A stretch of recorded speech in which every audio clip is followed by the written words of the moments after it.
Malaysian Prime Minister Anwar Ibrahim says Myanmar's military government and a key opposition group have agreed on a ceasefire extension. This will boost the flow of aid into the quake-struck nation that has long been embroiled in a civil conflict. The announcement followed Mr. Anwar's meeting with exiled opposition National Unity Government, or NUG. He held a separate round of talks with military leader Min Aung Hlaing yesterday. As ASEAN chair, the Malaysian leader told NUG the bloc will continue to engage all parties in the conflict to push for a unified peace plan. While the opposition group welcomes ASEAN's efforts, it also expressed concern over acts which may risk granting the legitimacy of the army government. Myanmar's military leader announced a 20-day ceasefire following the 7.7 magnitude earthquake in March, which killed more than 3,000 people. The NUG pledged the same truce. But the United Nations and other aid agencies say Min Aung Hlaing breached the truce and continued military operations in rebel-held areas. And CNA's Melissa Goh joins us live from Kuala Lumpur. Mel, a meeting with both sides and Mr. Anwar got an agreement for an extended pause in fighting. What was the promise he got out of the talks? You know, it's quite a coup what Prime Minister Anwar did. Some of the observers I was speaking to were saying, you know, be able to openly engaging with leaders from the shadow Myanmar National Unity Government, the NUG, this morning. Although in a virtual meeting, now some of the ASEAN parliamentarians said that this could be a turning point in ASEAN-Myanmar engagement if both sides, the junta and the NUG, are willing to sit down together and talk. Of course, this is just the first meeting and, you know, that he had. And Mr. Anwar met them separately to try to bridge the gap.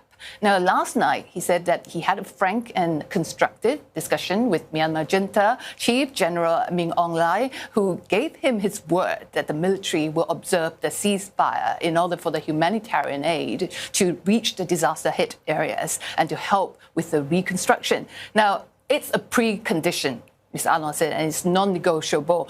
Now, this is as Malaysia has immediately dispatched a team of doctors, engineers from the armed forces, including security personnel, to set up a military field hospital in the rebel-controlled area in Sagaing. Now, Mr. Anwar needs Ms. Min Aung Hlaing's assurance, and he's taking his word for it now. Now, this is what he said when we met him at the ministry's Eat Open House upon his return from Bangkok. The spirit, both the SAC and the NUG, is that the priority must be humanitarian effort, reconstruction.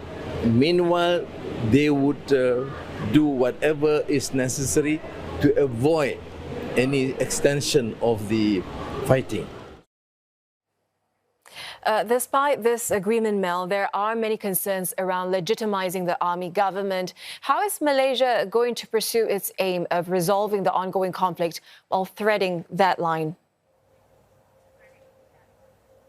Well, Prime Minister Anwar, who chairs the ASEAN this year, of course, is aware of the concerns that the Southeast Asian grouping has. Especially, you know, they have taken a united stance, the 5-point consensus, which the military junta must fulfill before returning to seats on the table. Since the military coup, Myanmar is barred from taking part from attending ASEAN meetings. Only non-political rep was allowed to attend. Now, in order to put pressure on Myanmar to stop the violence, to engage all sides, and to allow unimpeded access of humanitarian aid and so on. Indeed, some were concerned that what Mr. Anwar is doing now is, you know, indirectly engaging with General Min Aung Hlaing is going to undermine ASEAN's efforts and legitimize the military government who's eager to call for an election and to hold on to power. Now, many have cautioned the Prime Minister, as we speak, to tread carefully and to be more inclusive. Let's take a listen. And we trust a junta that has consistently ignored international appeals and continues aerial bombardment and civilian killings. The UN itself has reported ongoing attacks by the Myanmar military. ASEAN must therefore step up by deploying 2 independent representatives from each member states as neutral observers. They're focusing too much on Min Aung Hlaing and completely ignoring Aung San Suu Kyi's whose names is not even mentioned in their discussions.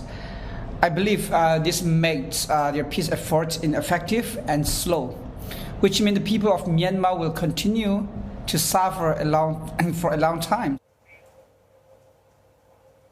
Yeah, nevertheless, he wants to try. I mean, Prime Minister Anwar thinks that he can make a difference. After all these years now, he is roping in help from political veterans in the region, including former Thai Prime Minister Thaksin Shinawatra, whom he has appointed as his informal advisor as ASEAN chair. Now, Mr. Thaksin has held several rounds of meetings with field stakeholders from Myanmar resistance groups to try to bridge the gap and find a way out of the bloodshed and end the violence once and for all and move towards a national reconciliation, hopefully lasting peace. And Mr. Anwar said that he's not doing this alone. He has consulted with his partners, all the ASEAN leaders, and he has received encouragement from them to do so. Still, ASEAN works on consensus. We all know that. And Mr. Anwar will still have to bring it back to the leaders when they meet at the ASEAN summit late last week of May, I was told. Now, the test now is whether the ceasefire can hold.